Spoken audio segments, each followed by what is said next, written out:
Connecting an oscilloscope to a test point requires some type of electrical probe.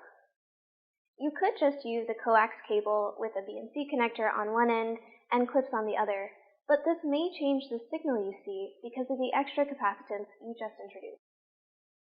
Voltages that you want to measure may also be beyond your scope's safe input level, or you may want to measure current flow to a device. So there are purpose-built scope probes to fit a range of test needs.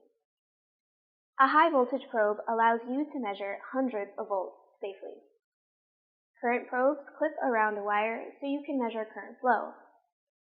Using the math functions on a scope along with a voltage measurement on another channel, it is possible to measure power consumption as well as looking at phase differences.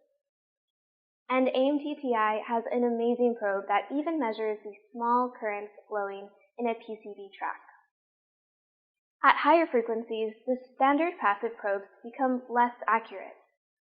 The effect of the capacitance rises and bandwidth is limited. That's when you need an active probe that has an amplifier at the tip of the probe.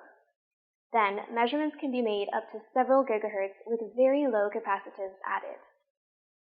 Logic probes provide 8 or 16 clip leads to bring digital signals into a scope for a system debugging at the same time as analog signals.